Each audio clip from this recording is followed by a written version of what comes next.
Підтримайте наш канал на канапі. Підпишіться. Рей Бредбері.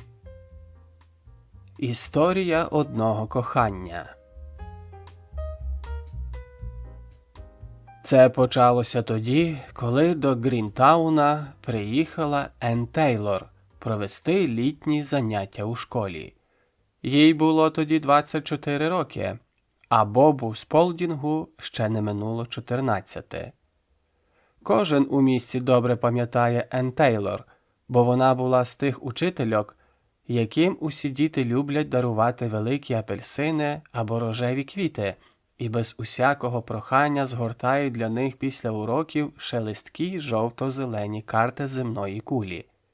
Вона була тією жінкою, яку бачили скрізь, де зеленів густий затінок старих дубів та в'язів. Коли вона йшла, яскраві відблиски мерехтіли на її обличчі, і всі відчували на собі її привітний, лагідний погляд. Її поява справляла таке саме враження, як у холодну зиму стиглий літній персик, а спекотного червневого ранку склянка холодного молока. Енн Тейлор була саме тим, чого людині часто бракує. А оті рідкісні дні, коли погода ставала така тиха, мов кленовий листочок на легенькому вітерці, ті дні були схожі на Енн Тейлор і мали бути б названі в календарі її ім'ям. Що ж до Боба Сполдінга, то цей хлопець кожного осіннього вечора самотньо блукав по місту, і вітер гнав за ним потривожене опале листя, схоже на зграю зголоднілих мишей. Досить часто він лежав під сонцем, розслабившись, ніби млява риба навесні в холодних водах річки Фоксхіл, а восени його засмагле обличчя виблискувало, як каштан. Його голос часто лунав у верхів'ях дерев, де бавився з листям вітрець.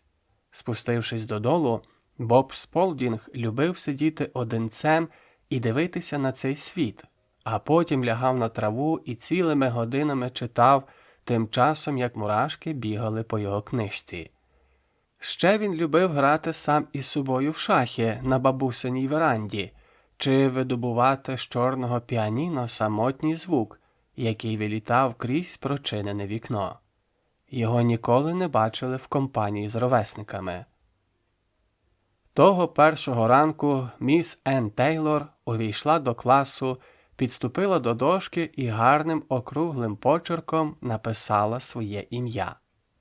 Діти притихли і з цікавістю поглянули на неї. «Мене звати Енн Тейлор», – лагідно привіталася вона. «Я ваша нова вчителька». І на ці її слова клас несподівано засяяв сонячним світлом, ніби з будинку зняли дах, а на деревах дзвінко защебетали пташки. Боб Сполдінг сидів, тримаючи в руці жовану паперову кульку, яку хвилину тому вийняв з рота. Через півгодини, слухаючи Енн Тейлор, він випустив кульку з руки, і вона впала на підлогу.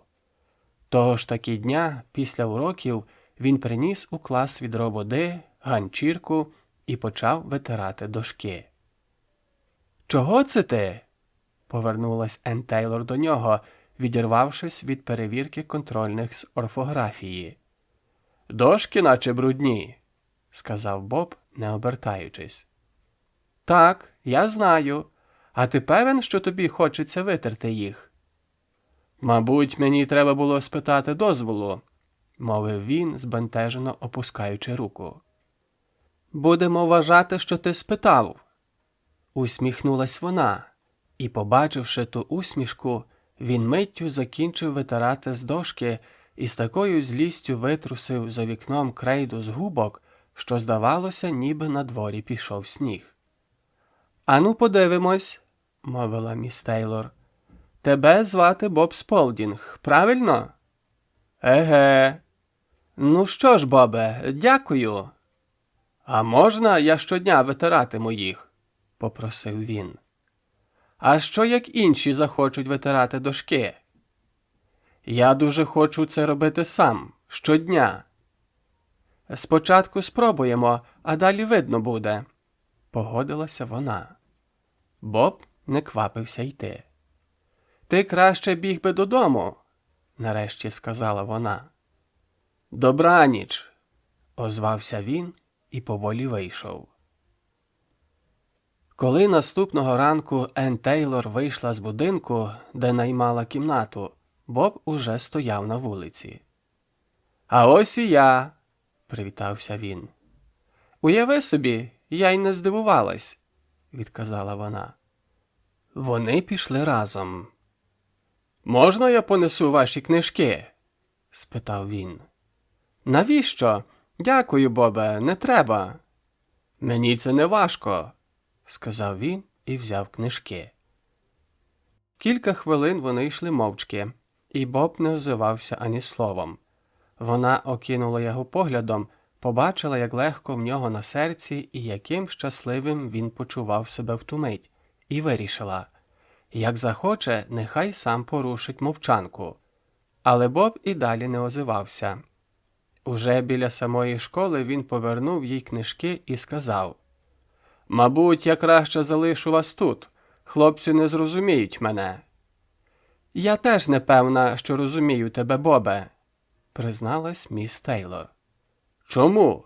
Адже ми друзі», – сказав він щиро і простодушно.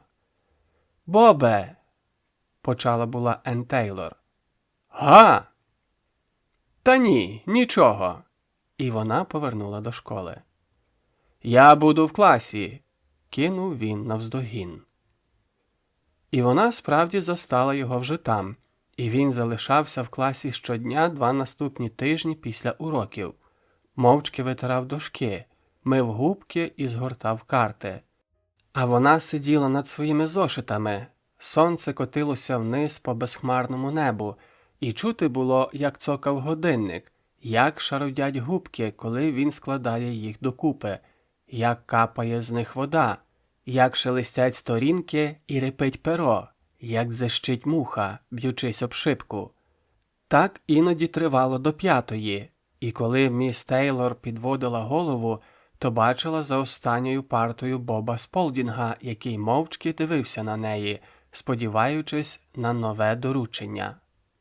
«Ну що ж, пора й додому», – казала міс Тейлор, підводячись із-за столу. «Еге».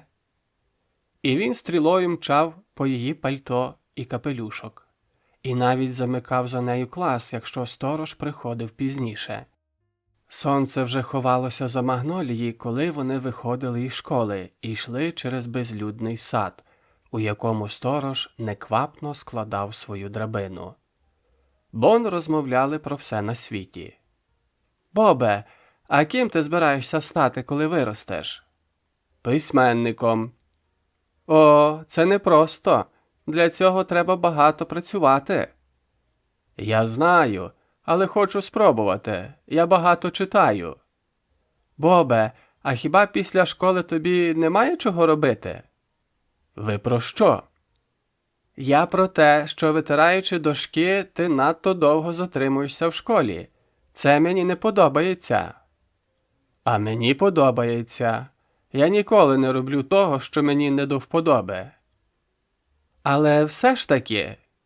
«Ні, я повинен робити це», – сказав він, а за хвилину додав. «Можна вас про щось попросити, міс Тейлор?» «Дивлячись про що?»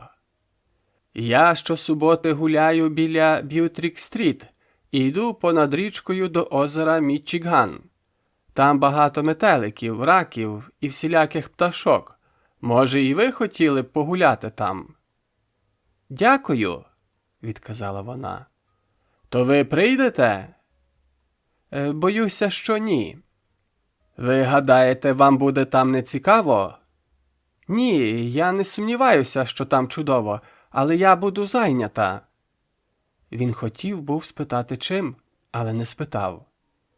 «Я беру туди з собою бутерброди», – почав розповідати Боб, «із шинкою і маринованими огірками, апельсиновий напій і гуляю собі, скільки мені хочеться. Десь о полудні приходжу до озера, потім рушаю назад і повертаюся додому близько 3-ї години. Чудовий виходить день.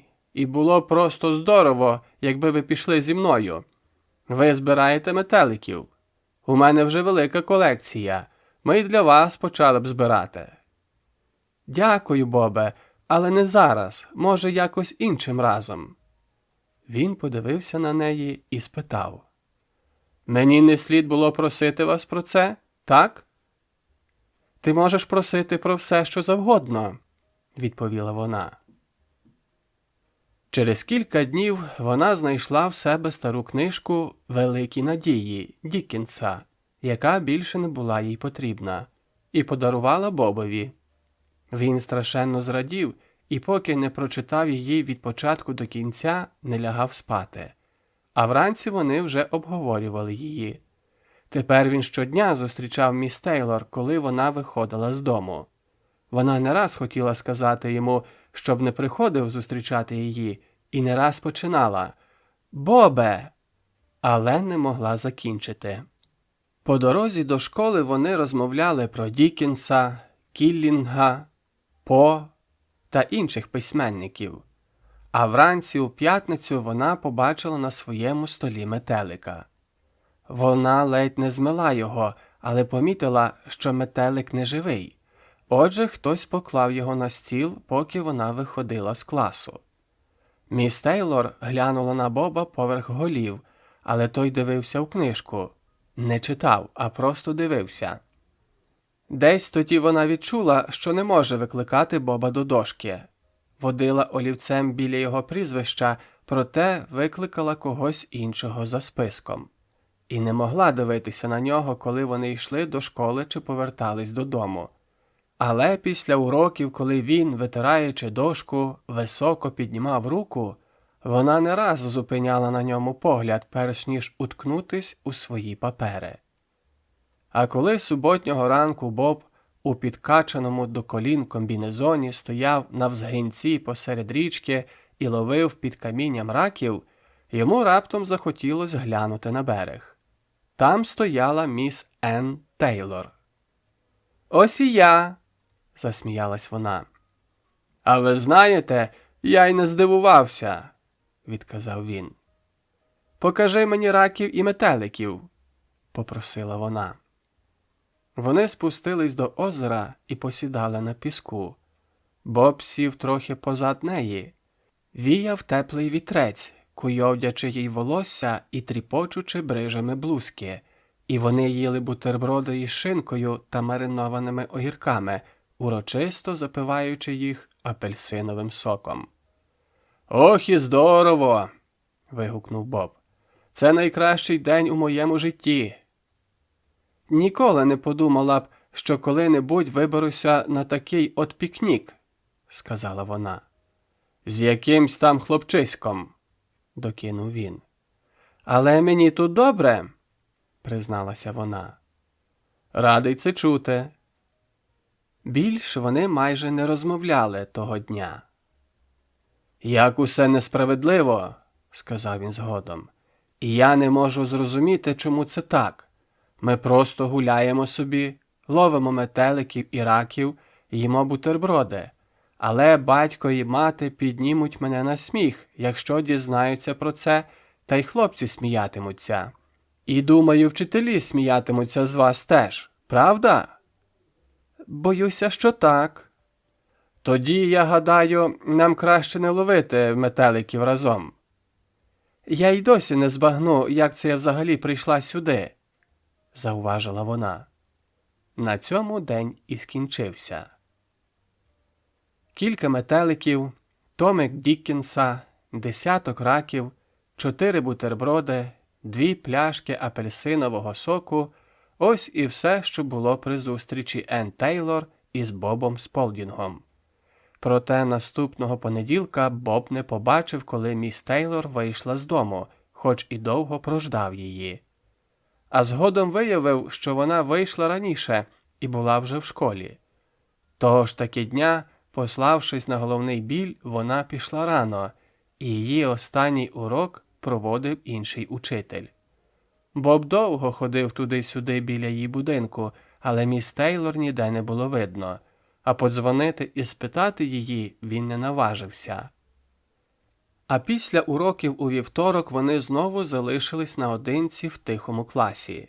Він з радістю витирав дошку, ніби хотів ту хвилину розтягти назавжди, а вона схилилася над своїми паперами, мов би теж могла просидіти вічність у цій кімнаті, у цій тиші і блаженстві.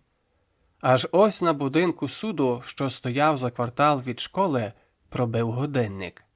І від того мідного бою не можна було не здригнутися і не відчути, як із кісток у кров сиплеться попіл часу, і ти відразу стаєш дорослішим. Це бамкання владно нагадує про невблаганний плин часу, і коли міс Тейлор почула, як годинник пробив 5, вона підвела очі і відклала ручку. «Бобе!» – мовила вона. Він злякано повернув голову. За цілу годину приємного спокою ніхто з них не промовив ні слова. «Підійди сюди, будь ласка!» – попросила вона. Хлопець повільно відклав губку. «Гаразд!» – погодився він. «Сідай, будь ласка!» Вона якусь мить уважно дивилася на нього, але Боб відвів погляд. «Бобе, ти не здогадуєшся, про що я хочу з тобою поговорити?» «Здогадуюсь. Може, було б краще, якби ти почав перший?» «Ви хочете поговорити про нас із вами?» Після тривалої мовчанки озвався він. «Скільки тобі років, Бобе?» «Скоро 14. «Отже, тобі 13. «Еге», – здригнувся він. «А ти знаєш, скільки мені?» «Еге, я чув. 24. «А тож, 24. «Але й мені буде майже 24 через 10 років», – сказав він. «Так, але тепер тобі, на жаль, не стільки». «А вже ж, хоч іноді здається, що мені 24. «Правильно, і часом ти виглядаєш на цей вік». «Справді?» «Сиди спокійно і не підскакуй на місці. Нам іще багато чого треба обміркувати. Нам обов'язково слід зрозуміти, що ж відбувається. Ти згоден?» «Думаю, що так». «По-перше, припустімо, що ми найкращі і найщиріші друзі на світі. Припустімо, що у мене ніколи не було такого учня, як ти, і до жодного хлопця я не відчувала такої симпатії, як до тебе». Боб спалахнув. «Ну, а ти, дозволь мені сказати за тебе, побачив у мені найкращу з учительок, що їх досі знав». «О, більше, ніж це», – сказав він. «Можливо, і більше, ніж це, але ми повинні глянути правді у вічі.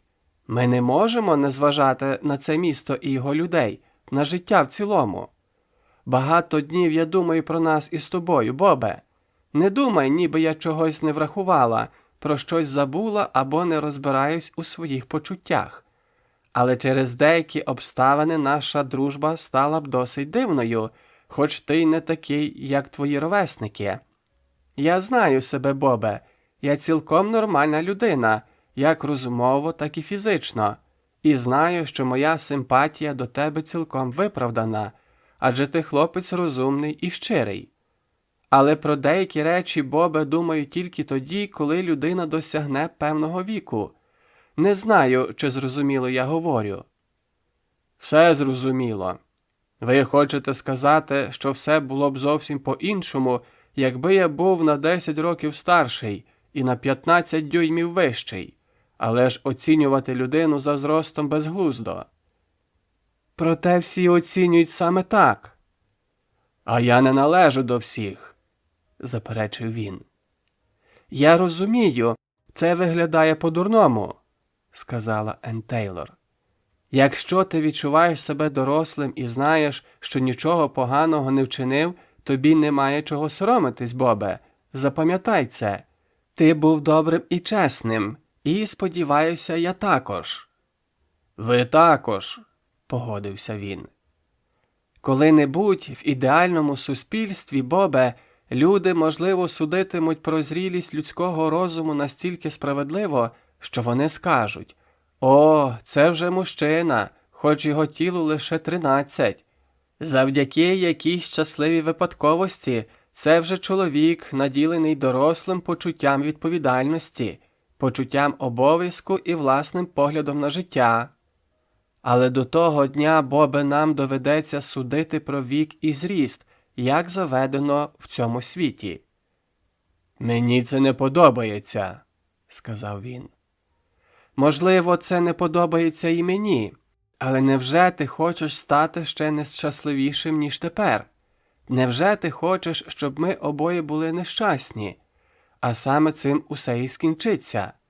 Тут ми просто нічого не вдіємо, навіть говорити про це не варто». «Еге».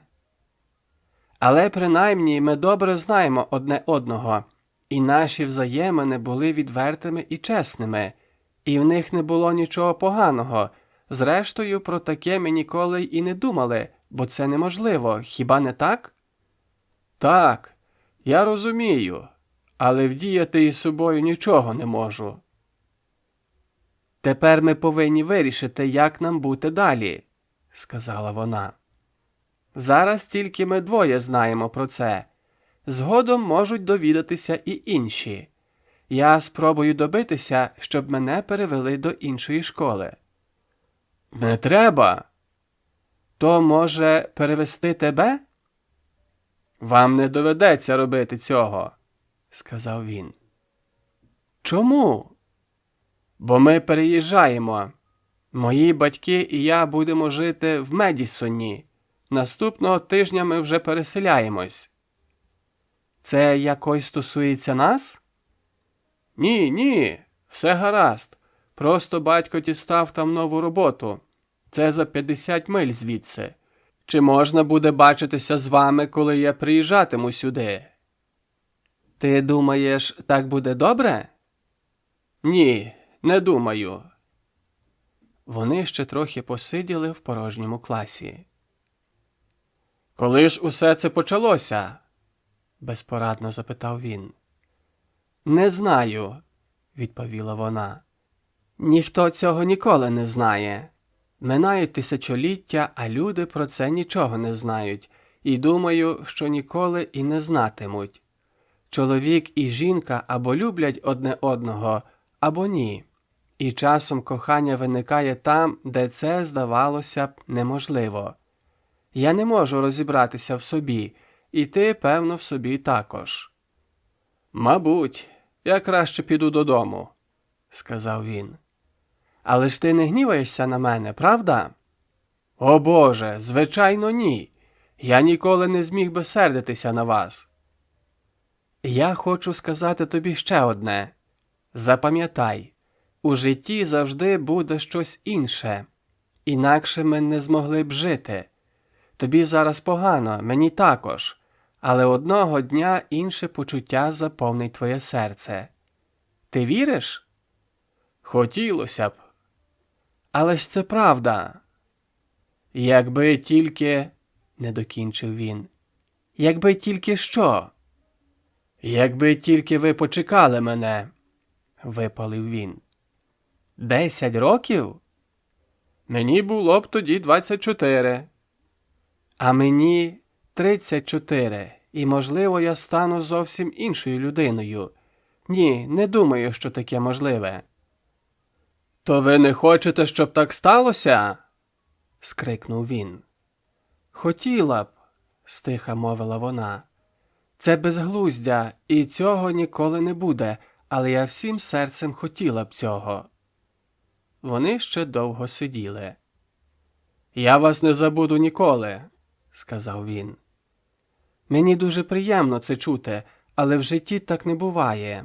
Ти забудеш. Ні, не забуду. Я знайду спосіб ніколи не забувати вас, запевнив він. Вона підвелась і пішла витерти дошки. Я допоможу вам, підхопився він. Ні, не треба, поквапно заперечила вона. А зараз іди.